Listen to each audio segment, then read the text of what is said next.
is a hero. This is an anti-hero. What's the difference? Well, a hero is a perfect savior with a pure heart who always follows the rules, never kills, and saves the day because it's the right thing to do. While an anti-hero is a broken, selfish protagonist who lacks any noble virtues, using guns, brutal violence, and dirty tricks to get a good result for his own personal reasons. So what about a villain and an anti-villain? Actually, a villain is a pure monster driven by greed, cruelty, and a toxic desire to watch the world burn for their own benefit, while an anti-villain is a tragic character who genuinely wants to save the world or achieve a beautiful, noble goal, but chooses to commit the most horrific atrocities to make it happen. Now, let's talking about terror and horror. What's the difference?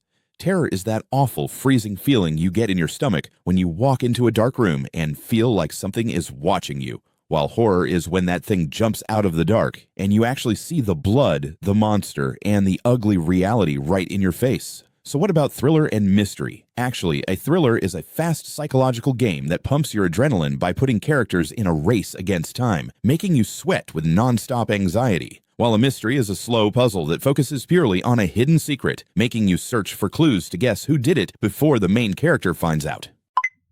This is post-apocalyptic. This is dystopian. What's the difference? Well, post-apocalyptic is a world where civilization has already collapsed entirely due to a massive disaster like a nuclear war, virus, or zombies, while a dystopian world is a functioning, high-tech society, but it is completely ruined by a brutal controlling government and zero human freedom. So what about cyberpunk and steampunk? Actually, cyberpunk is a dark future built on high-tech and low life, where neon cities are filled with hacking and extreme poverty, while steampunk is a retro history where advanced tech was built using 19th century steam engines and brass gears.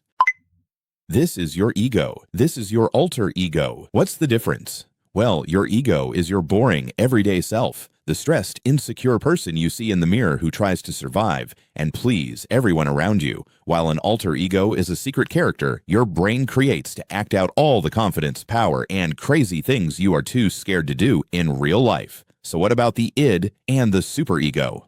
Actually, the id is the wild animal inside your brain that doesn't care about consequences and just wants instant pleasure, sex, food, and violence right now. While the superego is the strict, annoying police officer in your head that crushes you with guilt and forces you to follow morals, rules, and perfectionism.